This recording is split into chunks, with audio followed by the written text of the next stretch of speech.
Hello students, मैं हूं विवेक कुमार गिरी और आज हम लिंकेज के पार्ट 4 में रिपल्सन फेज को पढ़ेंगे। तो रिपल्सन फेज क्या होता है? In such phenomena occurrence of one dominant and one recessive allele on the same chromosome. जब सेम क्रोमोजोम पे जब रिसेसिव एलील और डोमिनेंट एलील एक साथ हो, उस कंडीशन को हम लोग रिपल्सन फेज कहते हैं। Repulsion phase cross between the blue और purple round with red long pea plants. The F1 hybrid were found to be heterozygous blue or purple long. यानी कि जब क्रॉस कराया गया पर्पल राउंड का रेड लॉन्ग के साथ, तो F1 जो हाइब्रिड आया वो हेट्रोजाइगस ब्लू या पर्पल लॉन्ग आया था।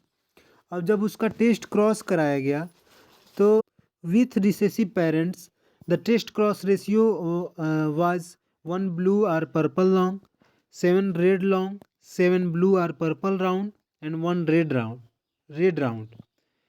जो कपलिंग फेज का टेस्ट क्रॉस रेशियो आया था 7:1:1:7, वही रिपल्सन फेज में यह रेशियो चेंज होकर 1:7:7:1 हो गया। यहाँ पे पेरेंट्स का क्रॉस कराया गया है आर और R zero, recessive R zero था।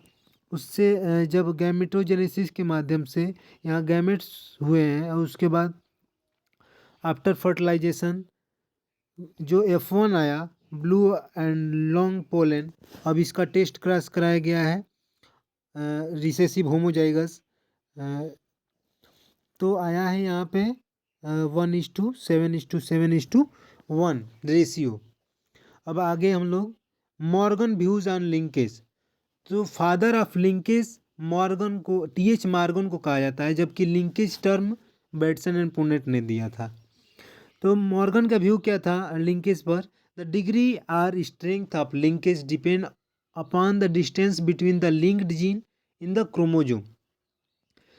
तो जो TH मॉर्गन थे उनका यही व्यू था कि मतलब कि दो जीन के बीच कितना डिस्टेंस है और उनके बीच में कितना स्ट्रेंथ है उनके जुड़ाव का, कितने मतलब क्लोजली लिंक्ड है, वही कहलाता है लिंकेज।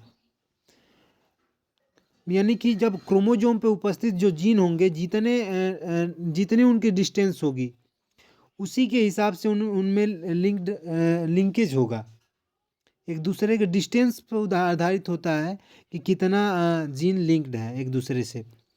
अब उन्होंने chromosomal theory of linkage TH Morgan ने 1911 में 1911 में दिया था। Chromosomal theory of linkage TH Morgan ने 1911 में दिया था। फिर linkage gene are tightly linked to each other. Linkage gene क्या होते हैं? टाइटली लिंक्ड होते हैं एक दूसरे से, situated in the same chromosome, और एक सेम क्रोमोजोम पे पाए जाते हैं। And they can not be separated during the process of inheritance. और इसको सेपरेट नहीं किया जा सकता है इनहेरिटेंस के द्वारा।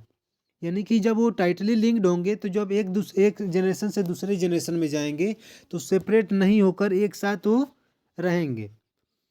The distance between the linked gene determine the strength of linkage.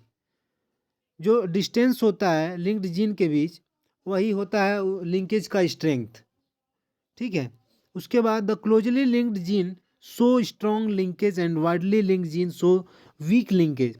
यानी कि जो ज़्यादा क्लोजली लिंक्ड होंगे जीन उसको बोलेंगे स्ट्रॉन्ग लिंकेज, और जिसमें डिस्टेंस अगर जीन के बीच ज़्यादा हो उसको बोलते हैं weak linkage.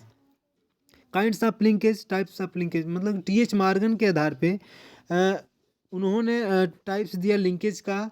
First is complete linkage and second is incomplete linkage. जो कंप्लीट लिंकेज था उसमें मेल ड्रोसोफिला और फीमेल सिल्कवॉर्म में देखा गया कि कंप्लीट लिंकेज इसमें पाया जाता है। इनकम्प्लीट लिंकेज मेज हो गया, पी हो गया। फिर उसके बाद फीमेल ड्रोसोफिला में इनकम्प्लीट लिंकेज देखने को मिलता है। तो कंप्लीट लिंकेज क्या है? complete linkage such types of linkage in which the linked gene are closely associated and tend to transmit together from one generation to into another generation in same manner. इस प्रकार के linkage में क्या होता है जिसमें linked gene are closely associated मतलब कि संबंधित होते हैं बहुत ही closely and tend to transmit together और एक जनरेशन से दूसरे जनरेशन में वो साथ साथ क्या होते हैं इनहेरिटेड होते हैं सेम मैनर में. Thus recombination or crossing over do not take place due to close distance between two gene मतलब कि इसमें क्रॉसिंग ओवर नहीं होता है क्योंकि ये एक दूसरे से बहुत ही क्लोजली लिंक्ड होते हैं इसलिए इसमें कंप्लीट लिंकेज पाया जाता है. तो example gene for went wing and 7 bristles of the fourth chromosome mutant of Drosophila exhibits complete linkage in male Drosophila. In most of the organisms, crossing over take place both in male and female, but in male Drosophila of female silkworm seen Swanson जो 1957 में female silkworm and drosophila male में देखा था. तो उसमें crossing over take place either very rarely तो इस condition में रेयरली या तो क्रॉसिंग ओवर होगा या उसमें अब्सेंट होगा or not to at all. This become clear from Morgan experiment result from Drosophila. In 1919, T.H. Morgan and his